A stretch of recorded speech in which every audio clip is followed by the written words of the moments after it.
Welcome to Just a Sliver. This is a bonus track to episode 3, the explosion of food delivery and the impact on merchants and delivery partners.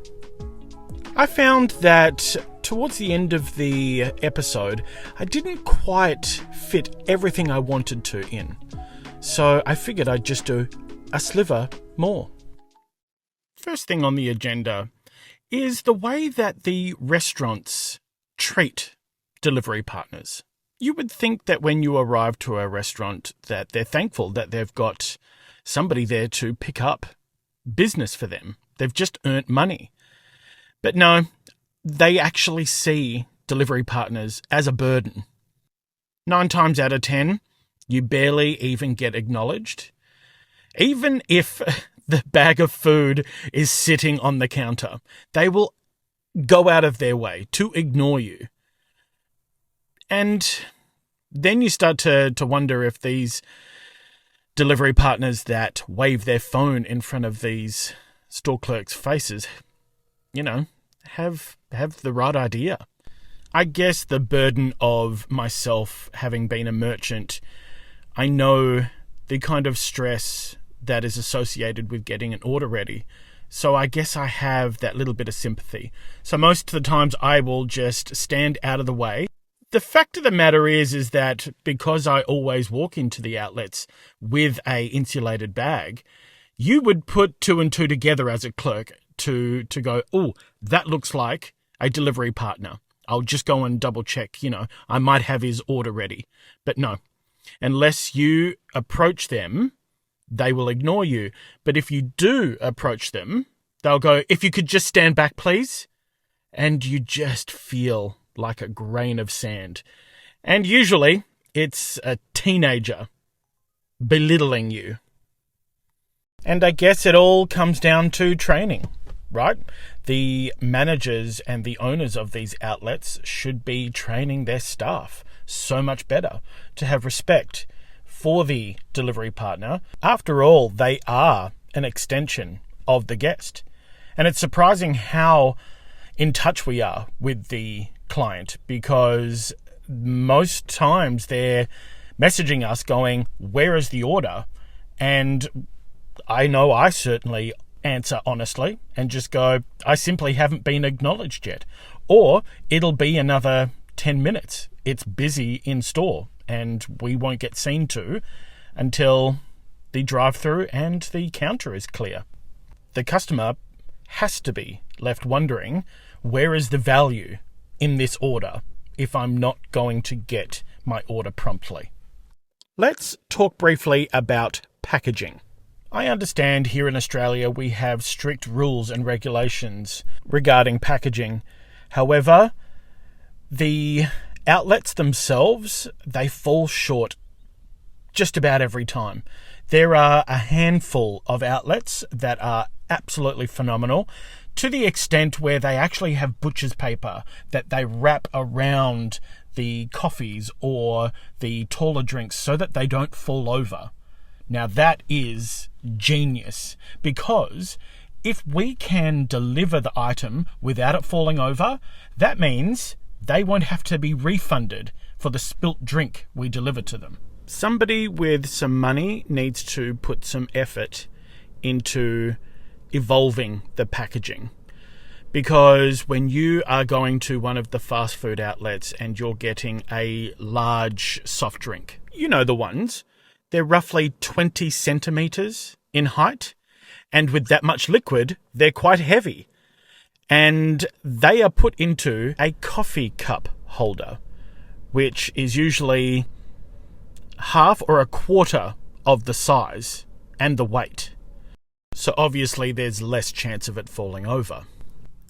Sometimes the stores will put 2 coffee cup lids on. Sometimes they'll use sticky tape. Sometimes they'll use the little document signing tabs to stop it from leaking.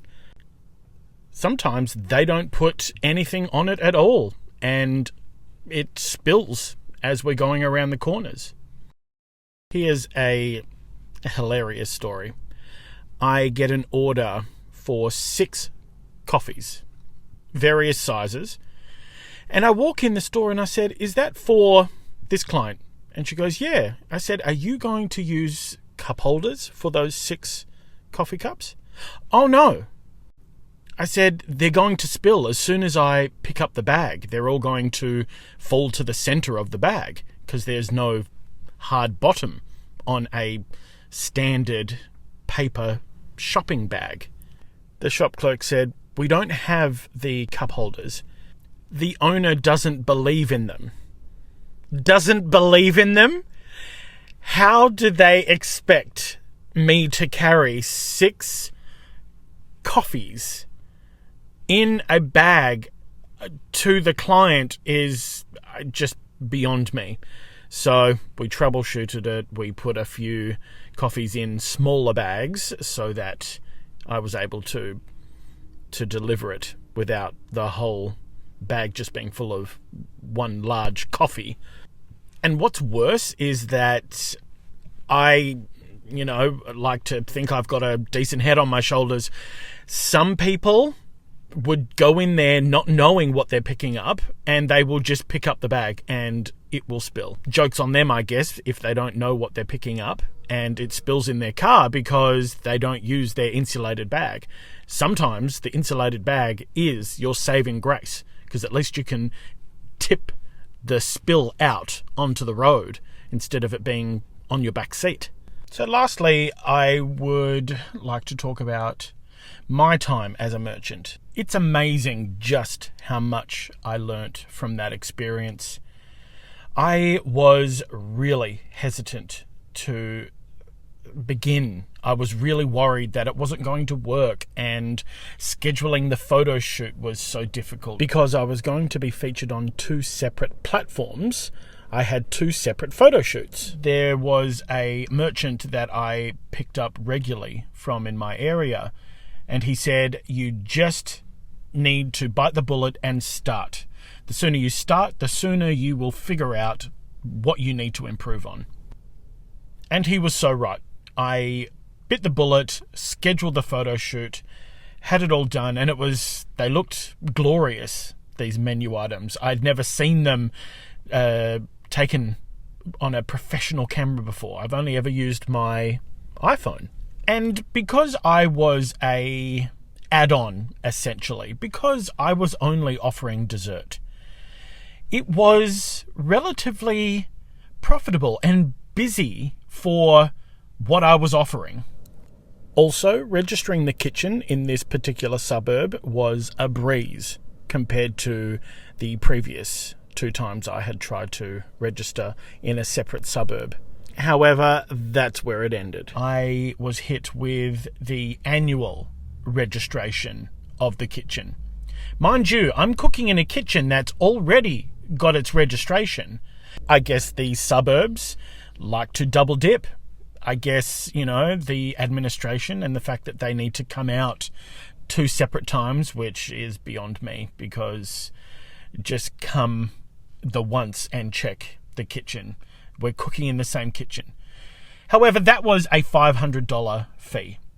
And not only that, I was slugged with a $200 course I had to conduct.